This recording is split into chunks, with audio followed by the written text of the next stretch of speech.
Ketika presiden wanita yang dingin di siaran langsung seluruh jaringan mengatakan bahwa aku adalah tunangannya, itu langsung menimbulkan kehebohan di seluruh jaringan. Liga Burung Api mengeluarkan pernyataan untuk mengklarifikasi. Aku tidak punya, dia bukan, jangan salah paham.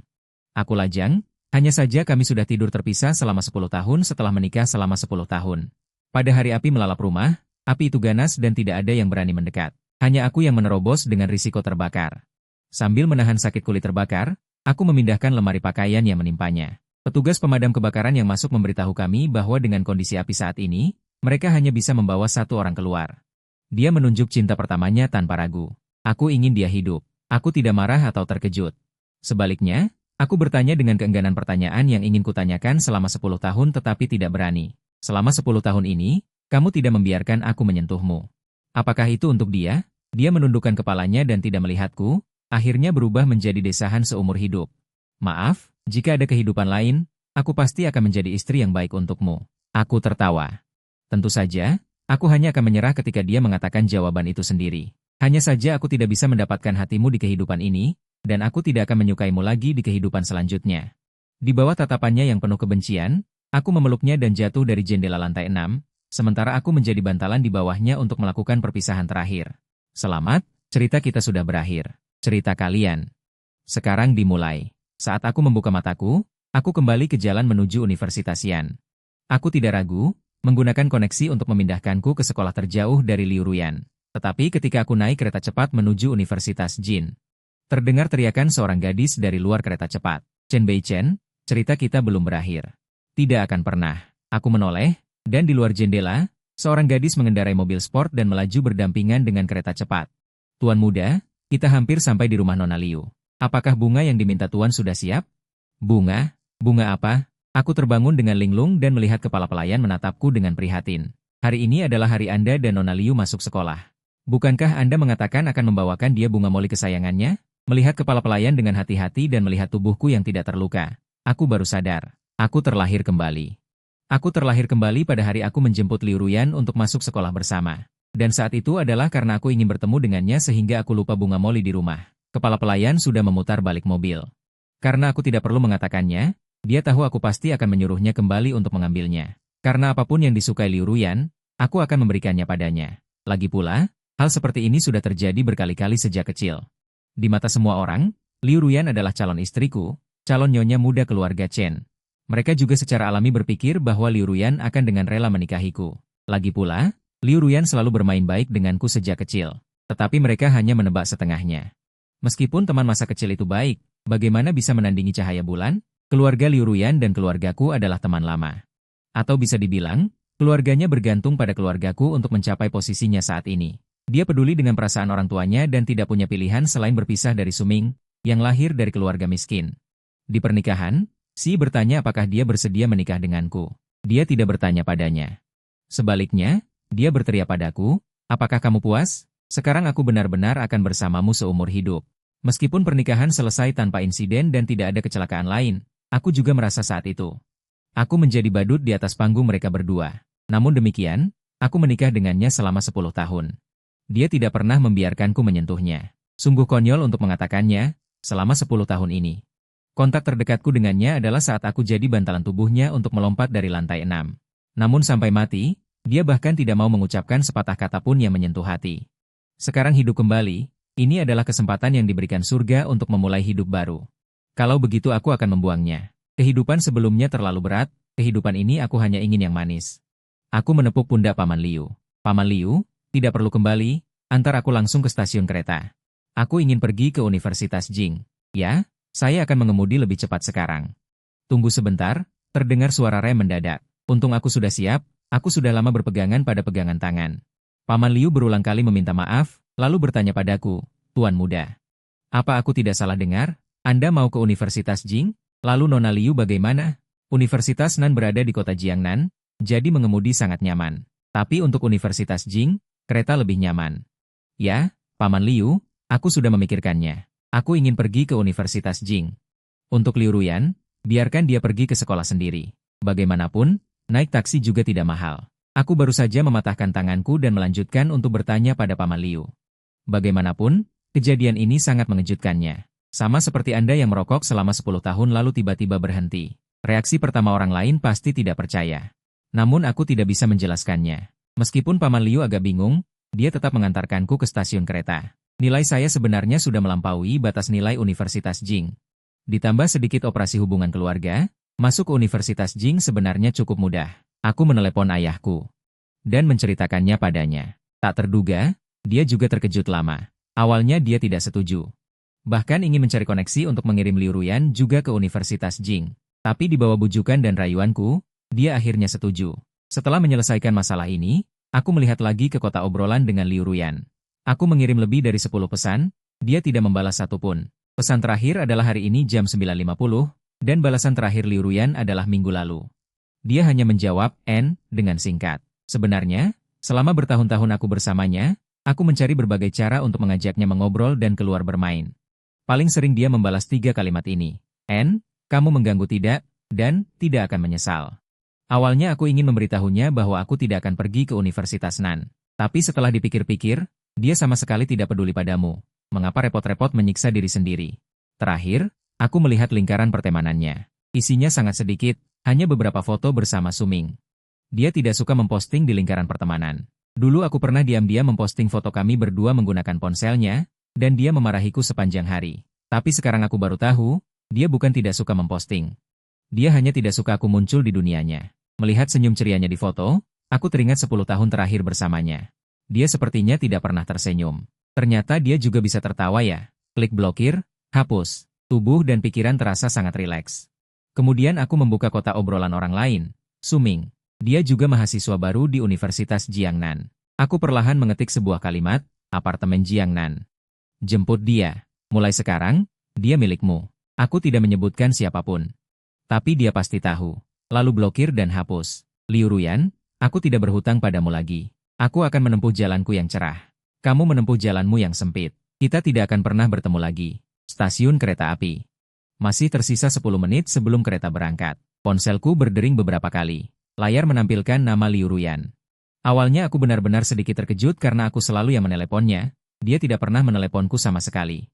Tapi aku hanya jeda sejenak lalu memblokirnya. Dia tidak senang karena aku tidak menjemputnya dan aku telah memperlakukannya dengan buruk selama lebih dari 10 tahun. Dia sudah terbiasa aku mengendalikan hidupnya. Sekarang menelepon, paling-paling dia akan memarahiku karena belum sampai. Selama hidupku aku terus-menerus ditindas, kali ini aku memutuskan untuk mengakhirinya. Tentu saja, aku tidak akan menahannya lagi sebelum pergi. Waktu kembali 10 menit sebelumnya. Setelah Liu Ruyan selesai merias wajah, dia menerima telepon dari Paman Liu yang memberitahunya bahwa dia akan tiba tepat waktu jam setengah 10. Nada suara Paman Liu terdengar sedikit tidak nyaman, tapi dia tidak menyadarinya. Tiba-tiba, sahabatnya di balkon berlari masuk. Dia terengah-engah dan berkata, dia datang, dia datang. Mata Liu Ruyan berbinar. Sama seperti ekspresi Suming saat menjemputnya dulu. Di kehidupan sebelumnya, Suming datang ke rumah Liu Ruyan sebelum aku. Saat itu, aku melihatnya dengan mata kepala sendiri. Dia duduk di belakang sepeda Suming dengan senyum lebar. Baru setelah aku dan Paman Liu datang, dia teringat jati dirinya. Dia naik mobil yang orang biasa seumur hidupnya tidak akan pernah bisa naiki. Tapi setetes air mata mengalir dari sudut matanya. Suara bel sepeda berdering di luar pintu. Liu Ruyan bahkan tidak sempat memakai sepatunya dan berlari ke bawah untuk membuka pintu. Seolah takut orang di luar akan menghilang jika dia membuka pintu terlambat sedetik pun. Suming di bawah menerima pesan dari sahabatnya. Dia buru-buru mengeluarkan mawar dan merapikan rambutnya, lalu tersenyum seperti yang paling disukai Liu Ruyan dulu. Pintu terbuka. Ruyan tidak merespon, juga tidak ada pelukan seperti yang dibayangkannya. Suming hanya melihat Liu Ruyan meliriknya sekilas dan terus melihat sekeliling tanpa henti, seolah mencari seseorang. Ruyan, aku di sini untuk menjemputmu. Ini mawar kesukaanmu. Suming mengira dia tidak mendengar, jadi dia mengulanginya dan menyerahkan mawar di tangannya. Kali ini, Liu Ruyan mundur selangkah. Wajahnya tetap tersenyum dan terlihat sengaja menjauh. Terima kasih, Suming. Tapi aku tidak bisa menerima bunganya. Pacarku, Chen Beichen, akan segera menjemputku. Mawar itu jatuh ke tanah. Ini adalah pertama kalinya dia mendengar Liu Ruyan mengakui Chen Beichen sebagai pacarnya. Sahabatnya yang ada di samping tidak bisa menahan diri untuk bertanya, Yanyan, bukankah kamu bilang kamu tidak suka Chen Beichen? Kenapa? Liu Ruyan tahu apa yang akan dikatakan orang lain, jadi dia hanya menggelengkan kepala dan menatap Suming. Maaf merepotkanmu datang. Tapi pacarku akan segera menjemputku. Tolong segera pergi. Aku takut Beichen akan salah paham.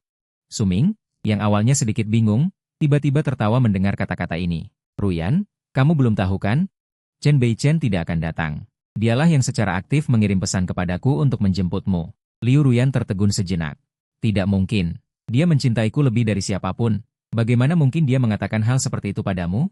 Seluruh lingkaran tahu Chen Beichen sangat mencintainya. Dia juga terkenal posesif. Bagaimana mungkin dia membiarkan Qin Di menjemput wanitanya? Melihat ekspresi yakinnya, Su Ming semakin sombong. Sambil mencari-cari riwayat obrolan, dia berkata, Chen Beichen hanyalah seorang playboy. Mungkin dia sudah bosan dan menyuruhku menjemputmu. Yanyan. Dia adalah bajingan. Akulah cinta sejadamu. Jangan khawatir, aku pasti akan sukses di masa depan. Aku akan memberimu kehidupan yang baik. Tidak, tidak mungkin. Paman Liu baru saja menelepon dan bilang dia akan segera tiba.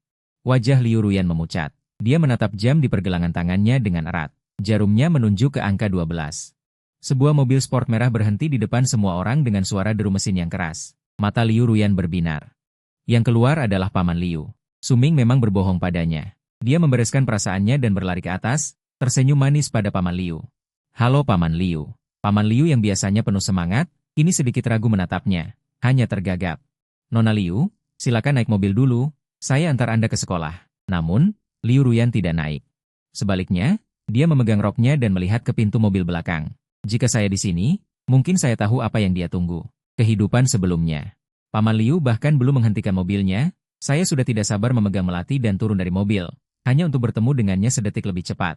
Tapi sekarang tidak ada gerakan di dalam mobil. Tuan muda belum bangun. Chen Beichen menyuruhku menjemputmu. Saya antar Anda ke sekolah dulu. Liu Ruyan tersenyum, kalau begitu, mari kita jemput dia bersama. Saya akan pergi ke sekolah bersamanya. Keringat dingin mengalir dari dahi Paman Liu. Dia tampaknya tidak mengerti.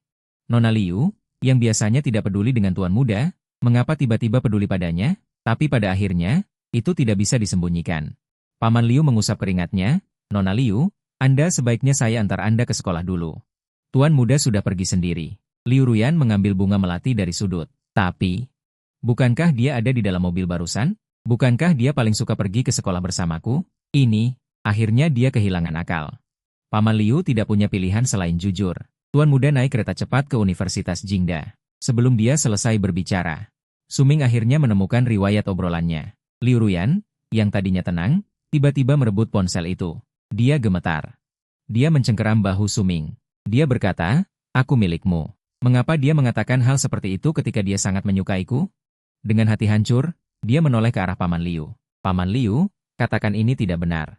Paman Liu tidak berbicara. Namun, keheningan adalah jawaban terbaik. Matanya benar-benar memerah. Setelah 2 menit penuh, suaranya serak. Paman Liu, bisakah Anda meminjamkan saya mobilnya sebentar? Paman Liu tidak bisa menahan diri untuk berkata, pada waktu seperti ini, Tuan muda mungkin sudah naik kereta cepat. Mungkin sudah terlambat jika Anda pergi sekarang. Dan sekarang Liu Ruyan sudah duduk di kursi pengemudi. Suaranya bergetar. Tidak ada waktu, bahkan jika dia naik pesawat, saya akan mengejarnya. Dia tidak akan bisa lepas dari saya seumur hidupnya. Liu Ruyan menelepon sambil mengemudi. Pesan obrolan dengan tanda seru merah tua sangat menusuknya. Dia menelepon beberapa kali, tetapi dia tidak menjawab. Dia meyakinkan dirinya sendiri bahwa Chen Beichen hanya tidak melihatnya, bukan sengaja tidak menjawab. Tetapi sampai telepon terakhir menunjukkan bahwa pihak lain telah mematikan telepon. Liu Ruyan akhirnya tidak bisa menahan tangis. Dia menambah kecepatan mobil, mengabaikan umpatan pengemudi lain, dan bergegas menuju stasiun kereta cepat. Dia punya firasat. Jika dia tidak bertemu Chen Beichen kali ini, semuanya di antara mereka akan berakhir. Perjalanan yang biasanya memakan waktu 30 menit, dia hanya menempuh 10 menit. Sayangnya, terlambat selangkah. Petugas memberitahunya bahwa kereta menuju Universitas Jingda telah berangkat. Telepon dari Chen Bo berdering. Paman Liu telah menceritakan segalanya padanya. Ruyan, anak nakal ini, entah apa yang membuatnya gila. Kamu kembali dulu. Aku akan membujuknya nanti. Bagaimanapun, dia sangat menyukaimu. Liu Ruyan memotongnya. Paman Chen, bisakah Anda membantu Ruyan sekali saja? Setelah menutup telepon, Liu Ruyan tidak kembali, malah menginjak gas dan pergi ke arah lain. Terbebas dari Liu Ruyan, saya merasa lega. Namun, tiba-tiba terdengar keributan di dalam gerbong. Astaga, Kak, lihat, apa mataku terpejam? Bagaimana bisa ada mobil yang melaju secepat kereta api? Apa yang kau katakan? Kau tahu berapa kecepatan kereta api? Bagaimana mungkin ada mobil yang secepat kereta api? Sial, itu benar. Sepertinya seorang wanita yang mengemudi. Gila. Aku sangat terkejut. Mobil mengejar kereta api. Operasi macam apa ini? Aku menoleh ke belakang, dan benar saja, ada mobil merah. Sangat jarang. Bagaimanapun, untuk menyamai kecepatan kereta api, mobil ini harus melaju setidaknya 300 km per jam. Sedikit saja kesalahan, dan itu akan hancur berkeping-keping. Ini bukan mengejar kereta api, ini balapan dengan maut. Yang lebih mengejutkan adalah mobil sport merah itu membuka sedikit jendelanya dan mengeluarkan pengeras suara. Namun, kecepatan kereta api membuat orang tidak mungkin mendengar apa yang dikatakannya. Semua orang mengerumuni jendela. Berharap bisa mendengar apa yang dikatakan orang itu. Hanya aku yang duduk terpaku dengan kaget. Jendela mobil terbuka sedikit. Aku melihat wajahnya. Itu Liu Ruyan. Apa yang dia lakukan? Apakah dia gila? Seorang penumpang dengan pendengaran yang sangat baik membacakan kata-katanya. Chen Beichen. Cerita kita belum berakhir. Tidak akan pernah. Aku terkejut. Kalimat ini adalah yang aku katakan sebelum mati di kehidupan sebelumnya. Ini adalah jawabannya untukku. Mungkinkah dia juga terlahir kembali? Pikiranku kacau balau. Kata-kata orang di sekitarku membuatku tidak bisa berpikir. Siapa di antara kalian Chen Beichen? Wanita ini kemungkinan besar datang mencarinya. Cerita kita belum berakhir. ZZZZ. Kalimat ini kemungkinan besar berarti pria itu meninggalkan wanita itu. Aku yang pertama. Astaga, aku kenal mobil ini. Cadillac model baru. Paling tidak jutaan. Wanita ini kaya. Pria seperti apa yang rela meninggalkannya? Aku baru saja memperbesar dengan ponselku. Meskipun agak buram. Tapi terlihat dia wanita cantik. Dan dengan kecepatan ini, jika tidak ada kecelakaan, mobil ini juga akan hancur. Dia mengejar pria dengan mempertaruhkan nyawa. Ya ampun. Ngomong-ngomong, siapa sebenarnya Chen Beichen? Apa dia masih laki-laki? Keluarlah dan bicara. Orang-orang di sekitarku berisik. Tapi selain pramugari, mungkin tidak ada yang tahu siapa Chen Beichen. Mereka mengira itu di gerbong lain. Aku sedikit pusing. 10 tahun menikah di kehidupan sebelumnya. Dia bahkan tidak membiarkanku menyentuhnya. Mengapa dia bersikap seperti ini setelah aku memutuskan untuk pergi? Mungkinkah karena aku menyelamatkannya, membuatnya merasa bersalah dan ingin menebusnya, meskipun dia kejam padaku. Tapi aku hanya ingin berpisah dengannya dengan baik. Aku tidak pernah ingin dia mati. Kecepatan 300 km per jam ini, sedikit saja kesalahan. Mulai sekarang tidak akan ada lagi Liu Ruyan. Aku membuka ponselku dan ragu-ragu. Meskipun aku tidak ingin ada urusan dengannya lagi. Aku tidak ingin mengganggu mengemudinya. Tapi akhirnya aku meletakkan ponselku. Polisi lalu lintas sudah menghentikannya. Dan mobil itu sudah diambang kehancuran. Kecepatan Cadillac mulai melambat, perlahan-lahan menghilang dari pandangan. Para penumpang bubar, hanya saja mereka masih terus membahas. Aku memakai headphone, mengisolasi kebisingan di sekitarku. Sosok terakhir di mataku, Liu Ruyan, menghilang. Aku menarik tirai dan menutup mata. Cadillac seharga 300 bisa mengejar kereta cepat. Tapi tak bisa mengejar hati yang tak lagi berdetak. Liu Ruyan, tak peduli kau berubah pikiran atau tidak, hubungan kita sudah tak mungkin lagi. Sama seperti pengejaran yang ditakdirkan gagal ini. Pendaftaran kuliah lancar. Perlu disebutkan, aku bertemu seorang gadis baru di kelas. Dia juga suka Molly. Sama seperti Liu Ruyan dulu yang berkarakter bersih dan murni. Dia teman sebangkuku. Kami biasanya mengobrol baik. Meskipun saat ini belum ada niat untuk menjalin hubungan, aku penuh harapan untuk kehidupan kuliahku di masa depan. Dalam seminggu tanpa Liu Ruyan, hidupku berjalan sangat bahagia dan santai. Namun, ketenangan ini segera terusik. Hari ini wali kelas memperkenalkan seorang siswa pindahan baru. Melihat Liu Ruyan di podium, wajahku memburuk. Nilai Liu Ruyan sama sekali tidak cukup untuk masuk Universitas Peking. Ayahku pasti tidak akan secara aktif mengizinkannya masuk. Maka hanya ada satu kemungkinan. Dialah yang secara aktif meminta ayahnya untuk mengizinkannya masuk. Ayah Liu Ruyan dan ayahku adalah rekan seperjuangan. Dia pasti tidak akan menolak permintaan sekecil ini. Dia seolah tidak melihat ekspresi wajahku. Orang-orang di bawah bersorak. Peringkat lelucon Universitas Jing sudah keluar sejak lama. Tapi sekarang, 3 besar harus ditambah Liu Ruyan. Perkenalan dirinya sangat singkat. Dia hanya menatapku dan mengatakan sesuatu yang membuat semua siswa laki-laki terpaku. Halo semuanya, nama saya Liu Ruyan, tunangan dari teman sekelas Chen Beichen. Senyumannya sangat istimewa. Matanya melengkung seperti bulan sabit, bersih seperti langit cerah setelah hujan. Teman sebangkuku diam-diam menyenggolku dengan sikunya, lalu tersenyum penuh arti, tunanganmu sudah sampai ke sekolah. Bukan, dia bukan. Jangan salah paham. Aku tentu saja mengklarifikasi 3 kali. Bercanda, aku bersumpah tidak ada hubungan lagi dengan Liu Ruyan. Bagaimana bisa aku membiarkannya menyebarkan rumor di kelas? Tapi dia ada benarnya. Dari sudut pandang tertentu. Kami memang memiliki hubungan tunangan. Tapi bagaimanapun, suami tak punya perasaan, istri tak punya cinta. Apakah kita masih perlu peduli tentang ini setelah berpisah? Tetapi sekarang Liu Ruyan menggunakan ini untuk mengatakan sesuatu, aku masih perlu sedikit penjelasan. Siswa Liu Ruyan. Saya rasa Anda salah paham. Kami hanya berteman biasa. Adapun apa yang Anda sebut tunangan, itu semua adalah janji nikah lisan yang ditetapkan orang dewasa waktu kecil. Zaman sekarang sudah seperti apa? Aku sudah lama tidak percaya hal seperti ini. Jangan bicara seperti ini di luar lagi. Semua orang sedikit bingung. Melihat Liu Ruyan dan aku, mereka sedikit tidak mengerti. Istri lelucon yang diberikan gratis. Benarkah ada yang tidak menginginkannya? Para siswa laki-laki mengagumiku, tapi aku senang. Karena akan ada lebih banyak objek untuk dikagumi di masa depan. Wajah Liu Ruyan terlihat jelas memucat. Air mata berkaca-kaca di matanya. Tapi dia akhirnya tidak mengatakan apa-apa, dan aku pura-pura tidak melihat. Setelah menderita puluhan tahun, hatiku sudah terluka parah. Dia tidak bisa melupakan Suming. Apa gunanya aku menikah dengannya lagi? Terus hidup seperti janda. Terus saling memandang dengan dingin. Terus mengenakan topi hijau yang samar. Tidak mungkin. Sama sekali tidak mungkin. Aku tidak akan membiarkan hal yang sama terjadi untuk kedua kalinya.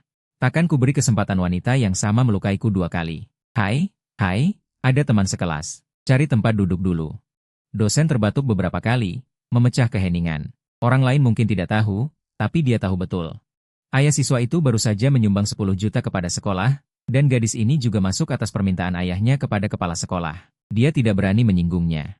Aku tidak peduli, asalkan dia tidak duduk di sebelahku dan mengganggu kuliahku. Tapi rencanaku segera berantakan. Teman sebangku di sebelah kiriku sama sekali tidak bisa menahan pesonanya. Begitu seorang pria muda datang, dia membuatnya tergila-gila dan memberinya tempat duduk. Liu Ruyan tidak melakukan apa-apa, aku juga tidak, dan Tongju juga tidak. Karena sampai bel berbunyi, dia terus menatapku, matanya seolah ingin melelehkanku. Bunyi bel pulang seperti trompet penyelamat, akhirnya membuyarkan tatapan yang hampir bisa mewujud. Aku langsung melompat, mengambil buku, dan ingin pergi. Chen Beichen, suara Liu Ruyan terdengar sedikit tercekat dan mendesak. Dia juga berdiri dan menarik ujung bajuku. Teman-teman sekelas yang belum sepenuhnya pergi. Tatapan mereka tiba-tiba tertuju padaku lagi, penuh rasa ingin tahu dan penyelidikan. Aku menarik napas dalam-dalam, menarik ujung bajuku dengan kuat, tanpa berbalik. Suaraku terdengar asing bahkan bagi diriku sendiri. Nona Liu, jaga dirimu. Kita tidak saling mengenal. Setelah berbicara, aku tidak berhenti. Saat aku buru-buru keluar dari tempat duduk, Tongju, gadis baru yang kutemui, Lin Wei yang cantik yang menyukai bunga moli, menatapku dengan sedikit khawatir, lalu menatap Liu Ruyan yang masih berdiri di tempatnya. Akhirnya dia mengikutiku keluar kelas. Chen Beichen, kamu baik-baik saja? Di koridor? Lin Wei bertanya dengan suara pelan. Aku baik-baik saja, aku menggelengkan kepala. Mencoba menekan rasa kesal itu. Dia hanya orang yang tidak penting. Tapi dia bilang dia tunanganmu. Lin Wei terlihat sedikit ingin tahu, tetapi lebih banyak perhatian. Itu adalah cintanya yang bertepuk sebelah tangan.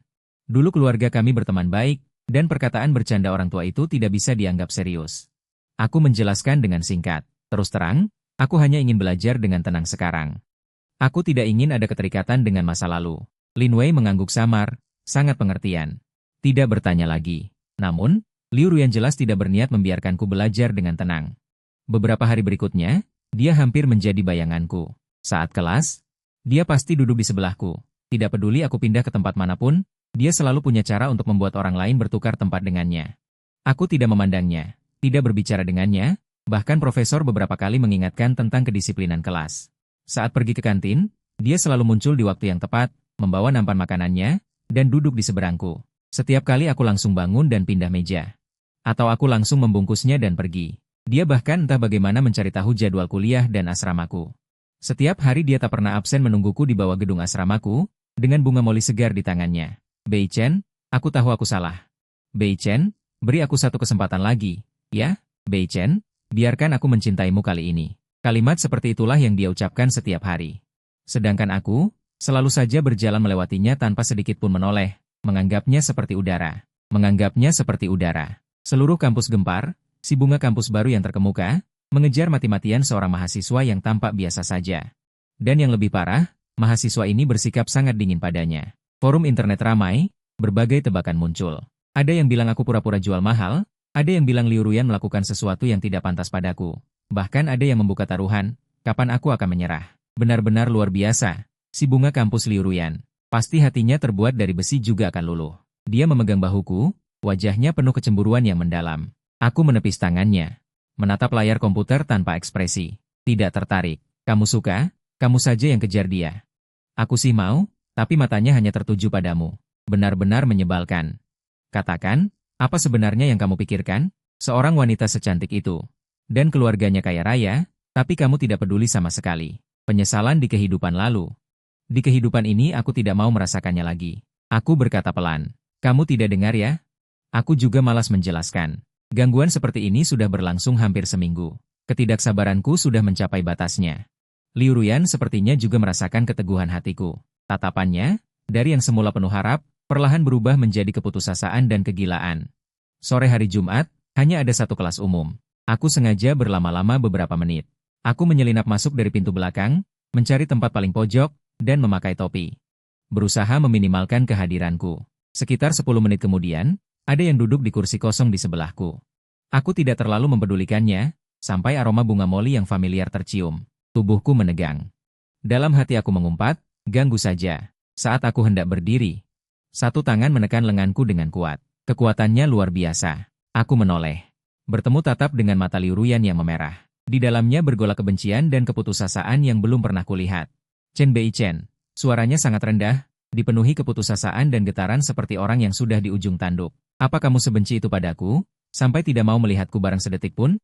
Lepaskan, aku mencoba melepaskan diri, tapi dia malah mencengkeram lebih erat. Kukunya hampir menancap ke dagingku. Aku tidak akan melepaskan, suaranya tiba-tiba meninggi. Seluruh ruangan menoleh. Di kehidupan lalu aku salah. Aku benar-benar tahu aku salah. Aku sudah memblokir takdirku, aku tidak ada hubungan apapun dengannya lagi. Aku tahu aku telah mengecewakanmu. Aku menyiksamu dengan kekerasan dingin selama 10 tahun, dan akhirnya membunuhmu. Air matanya jatuh berderai. Membasahi meja. Di kehidupan ini, aku tidak mau apa-apa lagi. Martabat, harga diri, urusan keluarga, aku bisa tinggalkan semuanya. Aku hanya menginginkanmu. Kumohon, jangan tinggalkan aku. Lihat, aku sudah belajar masakan kesukaanmu. Aku hafal semua kesukaanmu. Aku tidak akan bersikap dingin padamu lagi. Dia berbicara tidak karuan. Emosinya jelas sudah di luar kendali. Melihatnya seperti itu, hatiku tidak sedikit pun tergerak. Hanya rasa jengkel. Selama 10 tahun, dia bahkan tidak pernah menunjukkan emosi seperti ini padaku sekalipun. Aku memotongnya dengan dingin, aku tidak bersamamu. Liu Ruyan. Apa yang kamu katakan tidak ada artinya. Aku tidak membencimu, tapi aku juga tidak mencintaimu lagi. Kita sudah selesai. Mengerti? Tolong menjauhlah dari hidupku. Suara Liu Ruyan bergetar, menarik lebih banyak perhatian. Kau mati untukku. Kau mati untukku. Chen Beichen, katakan padaku, bagaimana ini bisa berakhir? Dosen kelas publik berhenti mengajar, mengetuk podium dengan tidak senang. Mahasiswa di barisan belakang, perhatikan ketertiban kelas. Aku menarik tangannya dengan paksa. Kali ini, karena tatapan memohonnya. Aku berhasil. Aku berdiri dan menatapnya dari atas. Suaraku tidak keras, tetapi cukup untuk didengar oleh siswa di dekatnya yang mendengarkan dengan saksama, dengan kedinginan yang tuntas dan keputusasaan. Itu adalah aku yang bodoh di kehidupan sebelumnya. Di kehidupan ini, hidup matimu tidak ada hubungannya denganku. Jangan ganggu aku lagi. Setelah selesai, aku tidak melihat lagi wajahnya yang pucat pasi dan tubuhnya yang hampir roboh, dan dengan tegas meninggalkan tempat dudukku, keluar dari pintu belakang. Di belakangku terdengar seruan tertahan dan bisikan. Sialan, begitu kejam. Dengar, hidup matimu tidak ada hubungannya denganku. Seberapa dalam luka ini, Liu Xiaohua terlihat seperti akan pingsan. Begitu aku keluar dari gedung perkuliahan, ponselku bergetar. Itu ayahku. Telepon tersambung, dan aku mendengar suara pasrahnya. Beichen, Ruyan meneleponku barusan. Dia menangis sampai hampir pingsan. Kalian anak muda bertengkar, tapi... Ayah, ini bukan pertengkaran. Aku memotongnya langsung. Aku akan memberitahumu untuk terakhir kalinya. Aku dan dia, tidak mungkin. Jika dia terus menghubungimu, atau anggota keluarga manapun untuk menekanku, aku akan segera mengajukan pengunduran diri dan pindah ke tempat yang tidak bisa ditemukan siapapun. Aku akan menepati janjiku. Telepon terdiam cukup lama sebelum akhirnya bergema dengan desahan panjang. Baiklah, aku mengerti. Aku akan bicara dengan ibumu. Jaga dirimu baik-baik. Setelah menutup telepon, aku tidak merasakan sedikit pun ketenangan. Kegilaan Liu Ruyan yang membabi buta memang sangat merepotkan. Dia sepertinya berpikir bahwa selama dia berusaha cukup keras, cukup rendah hati, dia bisa menebus kekurangan kehidupan sebelumnya dan membuatku berubah pikiran. Tapi dia sama sekali tidak mengerti. Beberapa hal yang hancur akan tetap hancur, terutama hati manusia. Akhir pekan, Yo-Yo menarikku untuk berpartisipasi dalam acara amal yang diselenggarakan oleh departemen kami. Setiap kali, namanya adalah membantuku bersenang-senang. tetapi sebenarnya dia ingin melihat gadis-gadis dari fakultas lain. Awalnya aku tidak ingin pergi, tetapi memikirkan bahwa aku mungkin bisa sepenuhnya terbebas dari urusan Liu Ruyan, aku setuju. Lokasi acara adalah sebuah bar rekreasi besar di dekat sekolah. Ketika kami tiba, tempat itu sudah ramai dan suasananya meriah. Aku sengaja memilih tempat duduk yang tidak mencolok, berharap bisa melewati malam ini dengan tersembunyi. Namun, dewa sepertinya tidak ingin aku mendapatkan keinginanku. Acara berjalan setengah jalan, dan semua orang bermain truth or dare. Botol berputar beberapa kali.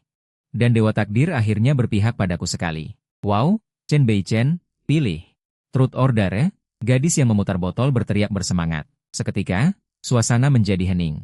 Semua orang menatapku dengan rasa ingin tahu. Bagaimanapun, aku adalah pusat perhatian di sekolah akhir-akhir ini. Aku mengerutkan kening. Dare, truth or dare, aku tidak tahu pertanyaan apa yang akan mereka ajukan tentang Liu Ruyan. Mata gadis itu berbinar, dan setelah berbisik dengan beberapa penyelenggara di sebelahnya, dia tersenyum dan menunjuk piano tua di sudut bar rekreasi. Pergilah bermain sebuah lagu. Lalu, di depan mikrofon, nyanyikan lagu cinta untuk lawan jenis manapun yang ada di sini. Oh, sorakan memenuhi ruangan, wajahku merosot. Memainkan piano, di kehidupan sebelumnya aku memaksakan diri belajar selama beberapa tahun demi menyenangkan Liu Ruyan.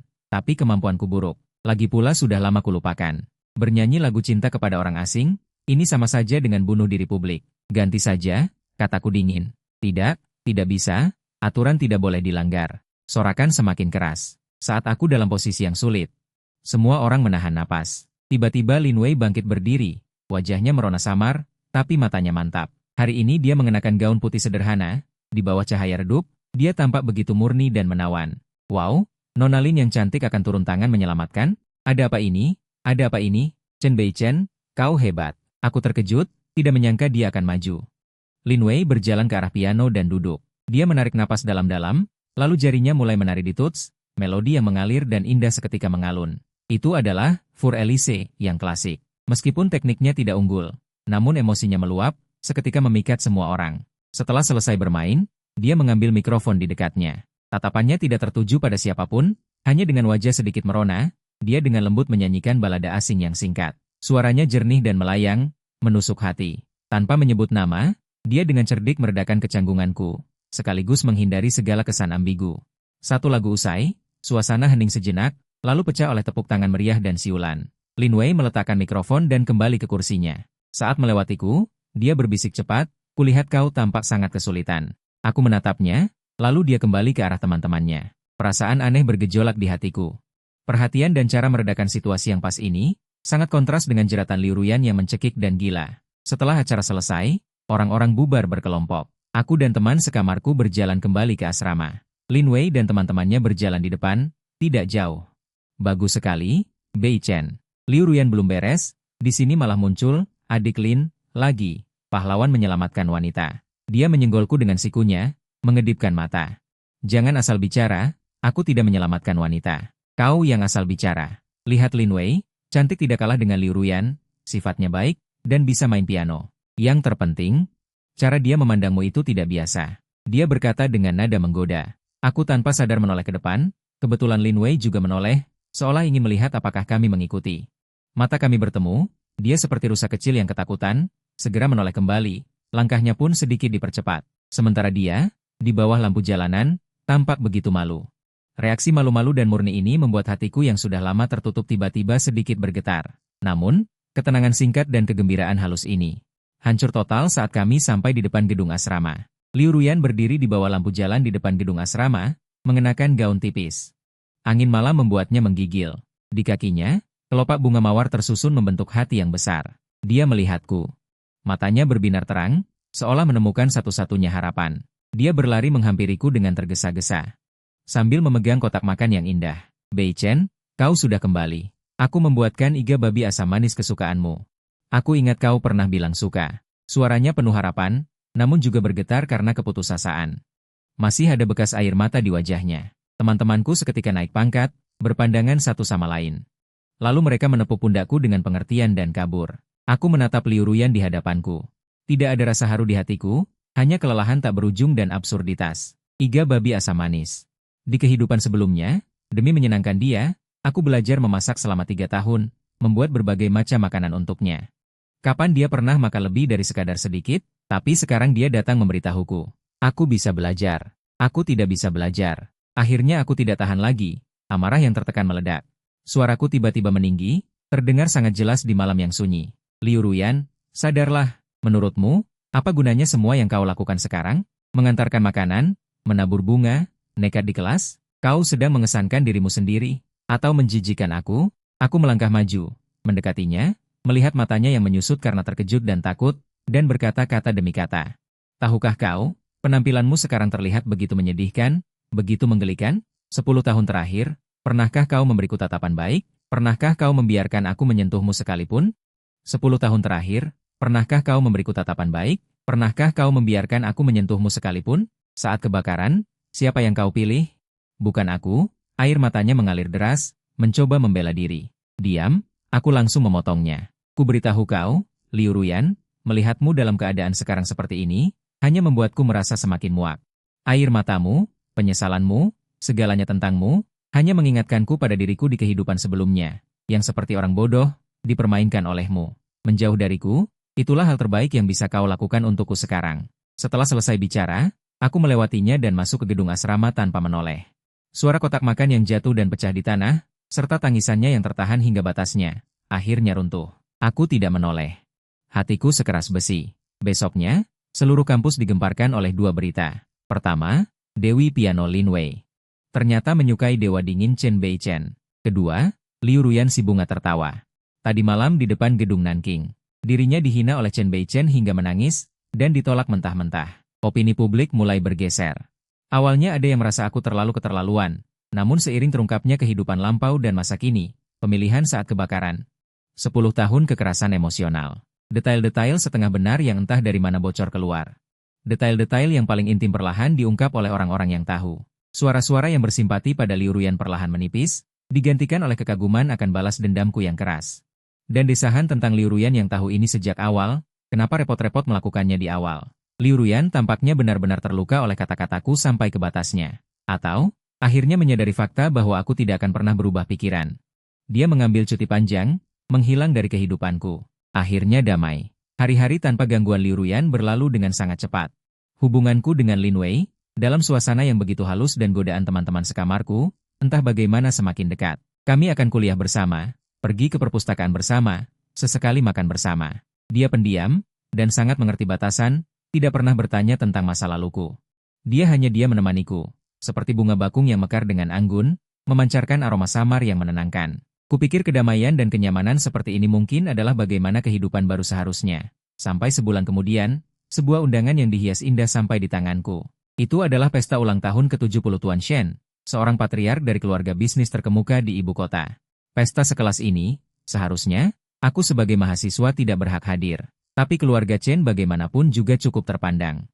Ayahku menerima undangan itu, dan dia harus menandatangani kontrak penting mendadak, jadi tidak bisa pergi. Jadi dia menyuruhku hadir menggantikannya, hanya untuk muncul, memberikan hadiah. Cukup mewakili keluarga Chen untuk menyampaikan ucapan selamat. Tuan Shen dan keluarga kami punya sedikit hubungan. Pergilah, bersikap sopan. Ayah berpesan di telepon.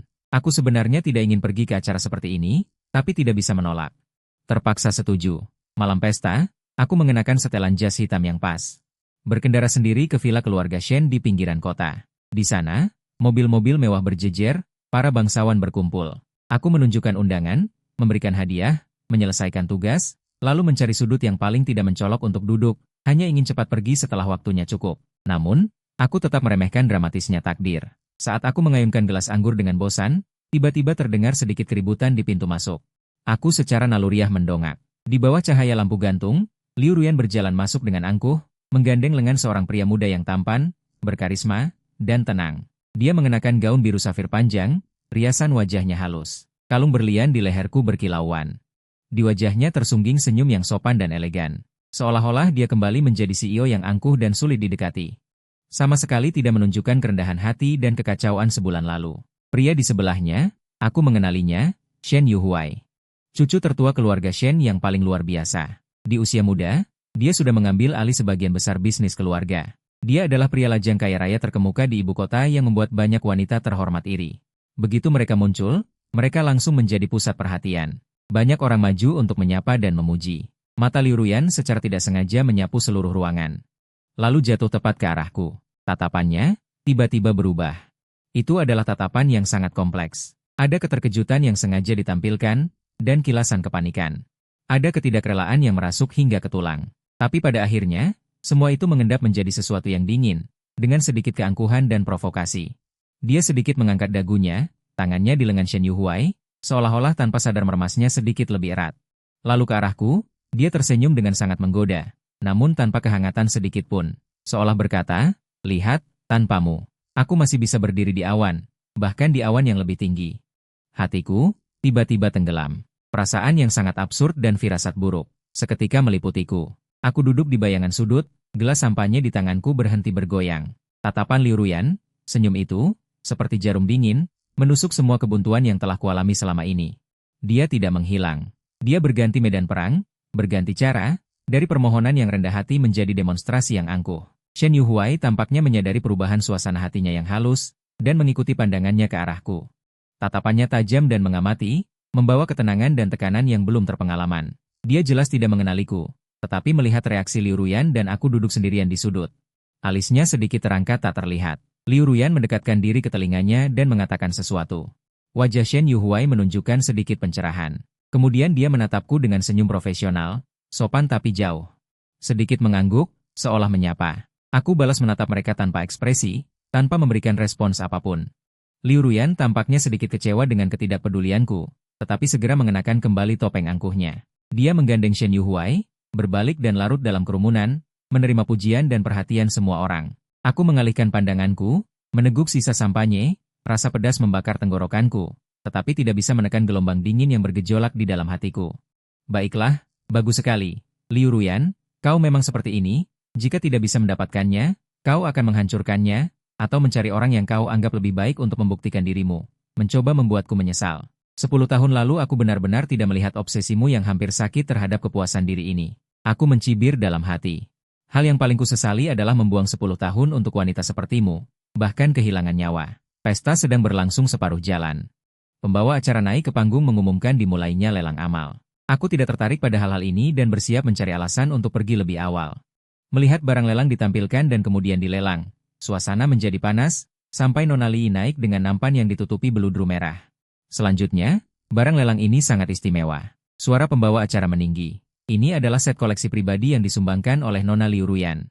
Kalung batu safir, bintang malam, cahaya sorot langsung tertuju pada Liu Ruyan. Dia berdiri dan membungkuk sedikit ke arah seluruh hadirin. Penampilannya memukau. Beludru merah disingkap. Di bawah lapisan beludru hitam. Kalung dan anting batu safir itu berkilau terang dan mempesona. Terdengar seruan kekaguman dari penonton. Pupil mataku menyusut. Kalung itu, aku mengenalinya. Itu adalah hadiah yang kubeli di kehidupan sebelumnya, pada ulang tahunnya yang ke-20. Aku menghabiskan setengah tahun, menggunakan hampir semua koneksi dan tabunganku, untuk membelinya dari seorang kolektor luar negeri. Hanya karena dia pernah meliriknya sekilas di sebuah majalah dan berkata, "Indah sekali." Aku ingat saat aku dengan gembira namun gugup memberikan hadiah itu padanya, dia membuka kotak itu, hanya meliriknya sekilas, meletakkannya begitu saja di meja rias, dan berkata, "Oh, terima kasih. Tapi warna ini terlalu norak, tidak cocok untukku." Pada saat itu, semua harapan dan semangatku hancur berkeping-keping. Kemudian, aku tidak pernah melihatnya memakainya lagi. Kupikir dia sudah membuangnya di suatu tempat. Tak disangka, dia membawanya ke sini hari ini, bahkan mengeluarkannya untuk dilelang amal di acara seperti ini. Apa yang ingin dia lakukan? Pembawa acara masih memperkenalkan, set bintang malam ini tidak hanya bernilai tinggi, tetapi juga memiliki cerita indah. Nona Liu berkata, dia berharap dapat berkontribusi untuk amal dan juga meneruskan berkah indah ini kepada orang beruntung berikutnya. Liu Ruyan tersenyum sopan, tetapi pandangannya kembali tertuju padaku dengan sengaja, membawa semacam provokasi dan uji coba yang tak terlukiskan. Apakah dia sedang menguji apakah aku masih ingat kehidupan sebelumnya, atau dia menggunakan cara ini untuk menyakiti ketulusan hatiku di kehidupan sebelumnya? Tawaran sudah dimulai dari bawah. 500.000, 800.000, 1 juta. Harga terus meroket. Banyak orang kaya dan wanita bangsawan yang tertarik pada perhiasan ini. Shen Yuhuai menoleh dan berbisik sesuatu pada Liu Ruyan, seolah ingin ikut menawar. Namun, Liu Ruyan tersenyum dan menahan tangannya dengan lembut. Dia menggelengkan kepala. Aku melihat dengan dingin, api kemarahan membara di hatiku. Dia melelang barang yang kuberikan untuk mendapatkan ketenaran dan perhatian. Dia bahkan ingin melihat reaksiku.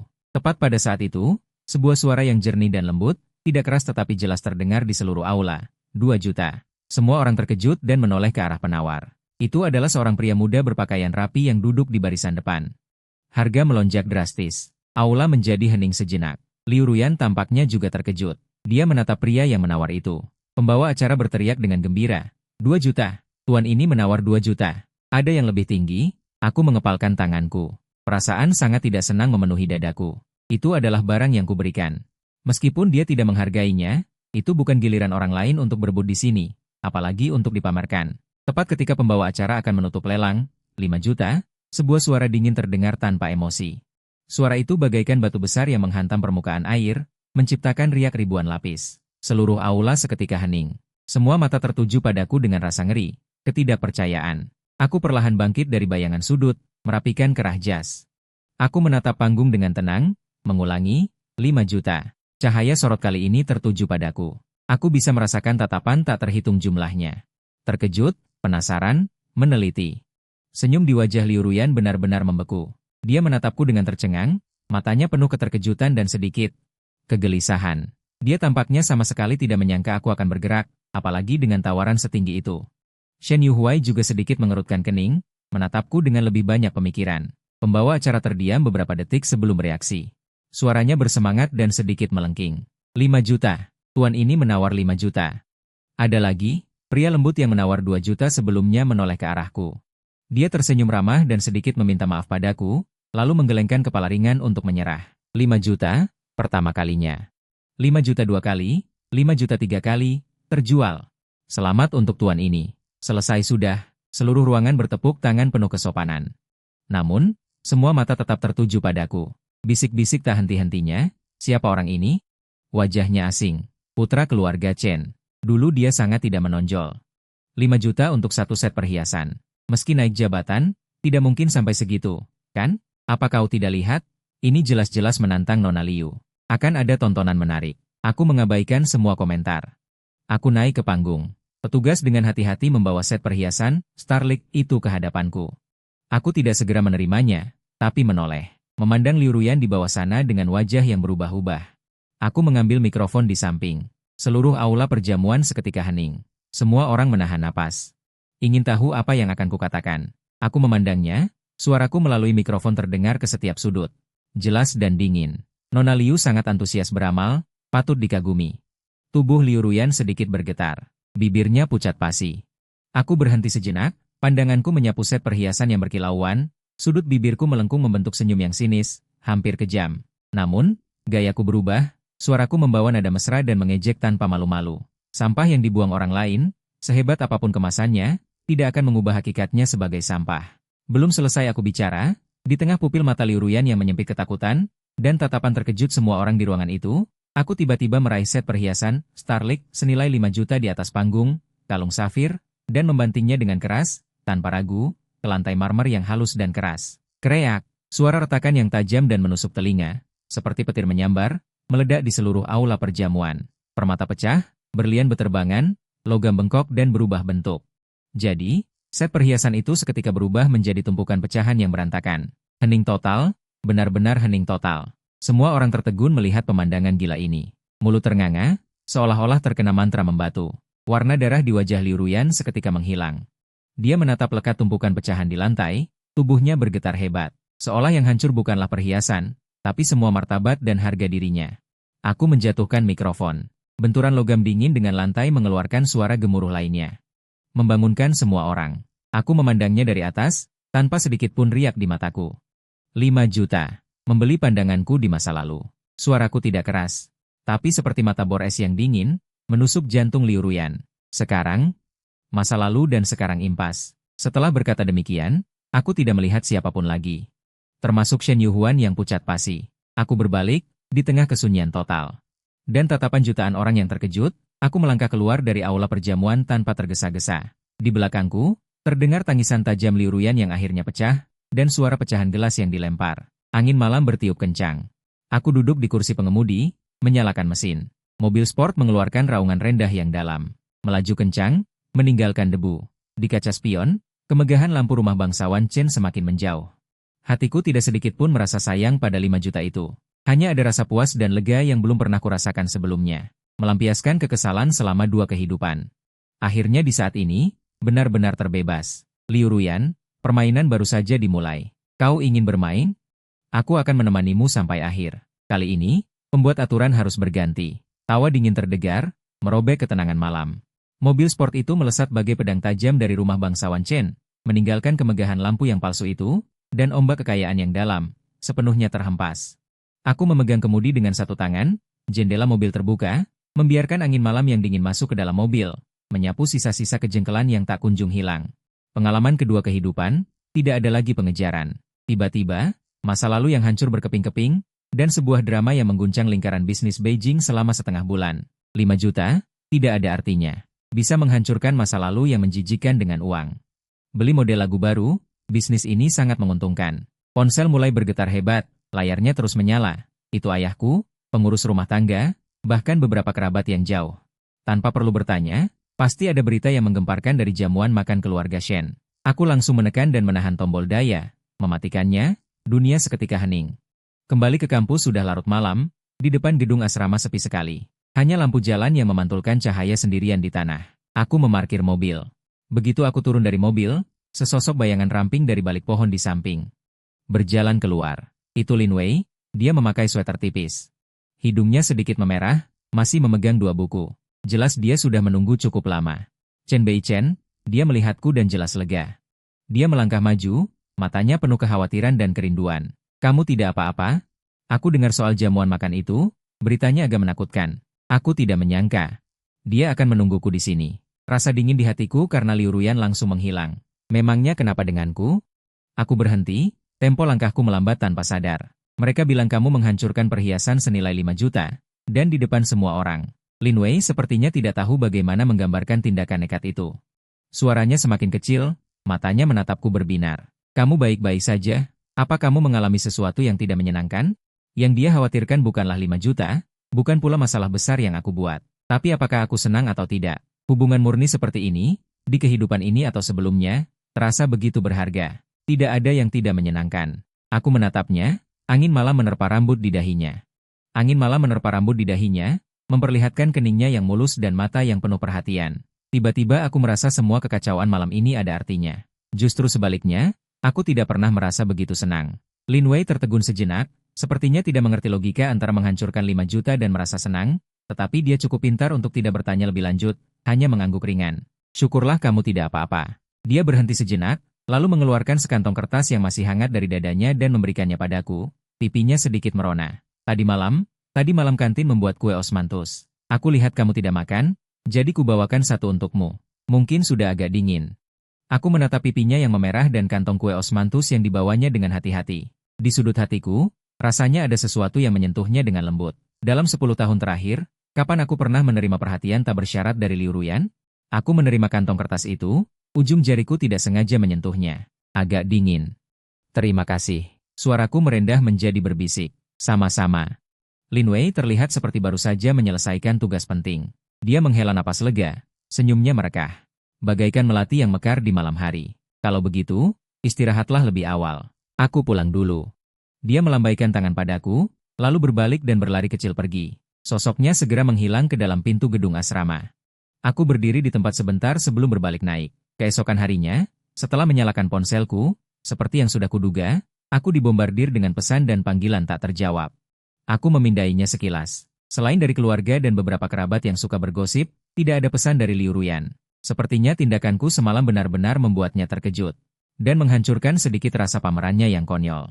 Pesan ayahku ringkas seperti biasa. Aku akan mengurus urusan keluarga Shen. Lain kali jangan gegabah. Itu seperti persetujuan diam-diam atas tindakanku. Kelas tetap berjalan seperti biasa. Liu Ruyan memang tidak muncul lagi. Pandangan teman-teman sekelasku padaku semakin penuh rasa hormat dan keingintahuan. Tapi tidak ada yang berani bertanya. Lin Wei duduk di sebelahku, sesekali mencuri pandang padaku. Lalu ketika aku melihatnya, dia buru-buru menunduk, telinganya memerah. Di kelas, dia akan secara alami mengisi ulang gelas minumanku, atau meletakkan buku yang mungkin akan kubutuhkan di dekat tanganku. Kelembutan yang mengalir tenang seperti ini. Perlahan meresap seperti sinar matahari tanpa suara. Sore harinya, aku tidak ada kelas. Saya pergi ke perpustakaan, Lin Wei juga ada di sana, duduk di seberang saya, membaca buku dengan tenang. Sinar matahari menembus jendela dan menyelimutinya, memberinya aura lembut, tenang dan indah. Namun, ketenangan ini tidak berlangsung lama. Terdengar keributan kecil di depan perpustakaan. Saya bisa mendengar seruan tertahan dan gumaman. Saya tidak mendongak, tetapi hanya melihat Liu Ruyan kembali. Wajahnya pucat, matanya menghitam karena kurang tidur. Keangkuhan dan sikap dinginnya telah digantikan oleh kegilaan yang obsesif. Dia menatapku lurus dan berjalan ke arahku. Suara sepatu hak tingginya yang menghentak lantai sangat menusuk di perpustakaan yang sunyi. Semua siswa yang sedang membaca menahan napas. Saya tiba-tiba merasakan firasat buruk. Lin Wei juga mendongak, melihat penampilan Liu Ruyan. Dia menatapku dengan cemas, dan tanpa sadar menegakkan punggungnya. Liu Ruyan berjalan ke mejaku, tanpa melihat Lin Wei sama sekali. Hanya menatapku lekat-lekat, suaranya serak dan terputus-putus, penuh kegilaan terakhir. Chen Beichen, apakah kamu sangat membenciku sampai harus mempermalukanku seperti ini? Saya bersandar ke belakang di kursi, menatapnya dengan tenang, seolah-olah melihat orang asing yang tidak relevan. Mempermalukanmu? Kamu tidak pantas mendapatkannya. Saya mengatakannya dengan begitu ringan, yang justru lebih menyakitkan daripada kata-kata yang lebih keras. Tubuh Liu Ruyan bergetar hebat. Dia menopang kedua tangannya di mejaku, kukunya hampir menancap ke kayu. Itu adalah benda paling berharga bagiku. Kamu memberikannya kepadaku. Saya tertawa tanpa menyembunyikan. Oh, kamu memberikannya padaku? Saya pikir di matamu. Dia hanya barang murahan, sampah yang tidak cocok untukmu. Kenapa?